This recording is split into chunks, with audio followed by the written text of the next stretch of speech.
Boa noite a todas e todos. O IBCCRIM, a Escola de Governo, a PUC São Paulo, o Centro de Estudos Sociais da Universidade de Coimbra e o Projeto Alice agradecem a presença de todas e todos e dão as boas-vindas à Mesa de Estudos e Debates Boaventura de Souza Santos e Movimentos Sociais por uma Política Emancipatória. Olá, boa noite. Eu sou Agostinho Martinho, sou recém-formado em Arquitetura e Urbanismo, sou de Angola, não é? Então, a questão que eu trago hoje é para o professor Boaventura, né? Visto que acredito que ele é português e tem uma relação um pouco mais estreita com Angola.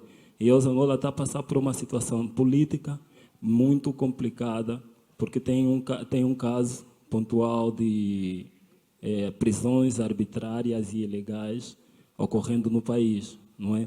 Visto que o nosso governo tem, historicamente, bota o medo no meio da população para fazer com que ninguém se torne um cidadão, não é?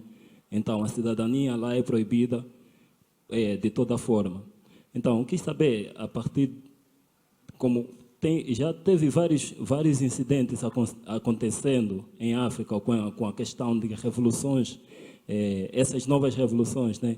Qual seria a posição que os jovens, que nós, os jovens, temos que ter em relação ao acontecimento atual, não é?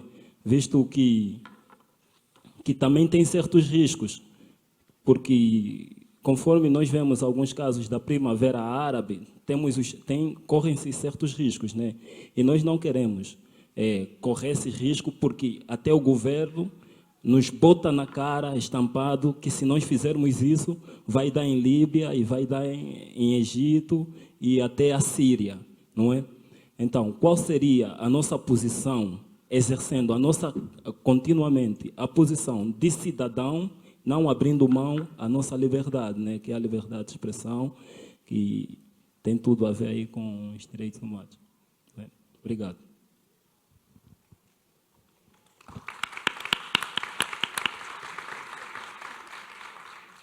O caso de Angola, um caso muito perto do meu coração. Eu, como tu podes imaginar, meu caro, eu também, nesta minha função, escrevi uma carta aberta, que talvez até possas ter lido, uma carta aberta ao Presidente Eduardo Santos, dizendo que, efetivamente, o que se estava a passar era um atentado à democracia. Tive que ser simpático, não pude dizer... Falei da democracia em processo de consolidação. É muito difícil olhar para Angola como uma democracia em processo de consolidação, mas a carta é dirigida ao Presidente da República exatamente pedindo-lhe a libertação imediata dos jovens que estão presos. Neste momento é uma vergonha, nós temos só uma arma neste momento. E nessa deves participar, como eu e como todos nós devemos participar. É a pressão internacional sobre Angola. Nós temos até agora um estudante, um rapper, aliás, e um deles, que é o Loati, que esteve à beira da morte com uma greve da fome, que interrompeu recentemente. Pôs em perigo de vida. São coisas muito graves que estão a passar. O Brasil não tem nenhum interesse em que esta questão se levante, porque o Brasil tem muito investimento em Angola e o governo não está nada interessado que se faça nenhuma crítica ao governo de Angola. Aliás, o Brasil, como internacionalmente põe os negócios primeiro que o social e os direitos humanos, ainda quando foi aqui, de um dos nossos fóruns da diversidade da Cúpula dos Povos, deportou para Moçambique aquele jovem que hoje ouviste falar na Escola de Governo, Boaventura Mondlane, foi deportado aqui em São Paulo, porque o governo brasileiro não o deixou entrar pelas críticas que ele fez à Val do Rio Doce, em Moçambique. Assim. Nós fizemos um barulho internacional tão grande, e até a própria Amnistia e o Greenpeace, que o governo brasileiro, uma semana depois, deixou-o entrar, e ele ainda veio ao Rio. Portanto, são lutas muito graves. Eu penso que o caso de Angola exige da parte da juventude brasileira, vejam se é possível, jovens operários, jovens universitários, jovens do ensino médio, venham, porque há hoje petições a correr a favor destes jovens. São 20, não sei quantos são agora neste momento que estão na prisão.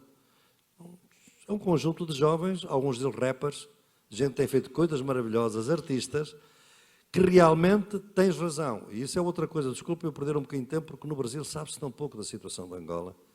realmente a verdade do que se tem dito, e é um argumento que, como tu notaste quando falaste, mostraste exatamente esse perigo. Ou seja, vocês vão se revoltar, querem uma Líbia, querem que passe como para a Síria, porque realmente outros ditadores que tinham, enfim, tinham controle. A Líbia era o país com a melhor segurança social da África. Tinha o melhor sistema de saúde da África. Não era uma democracia, mas a Arábia Saudita é uma democracia, um dos grandes amigos do Ocidente. Destruíram-na. E, portanto, há um medo, se vocês intervêm, vamos destruir o país. Não. Os jovens que estão em greve, os jovens que têm estado presos, os jovens que têm feito rappers em Luanda, o que eles querem é democracia no seu país. E, portanto, não querem fazer, nem sequer são radicais, não querem socialismo, não querem revolução. Querem democracia real, já. E eu penso que isso é um apelo internacional e só podemos fazer pressão internacional. Vão à embaixada, há aqui um consulado de Angola, há uma embaixada de Angola, ponham-se à porta, façam protestos. E aqui é que é interessante aquilo que eu disse há bocado. Isto não é uma questão de Angola, é uma questão dos movimentos de São Paulo. Isto é uma questão de todos.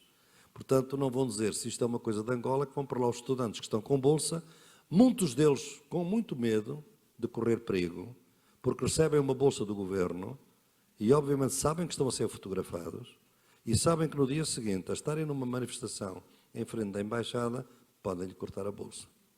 E eu tenho muito respeito por esses jovens, porque não me vão agora dizer que eles são cobardes. Não. Querem fazer a sua carreira, querem fazer o seu estudo e têm que ter muito cuidado. Mas se eles forem com muitos brasileiros, com muitos amigos, a coisa defende-se melhor. Mas se puderem, levem uma máscara.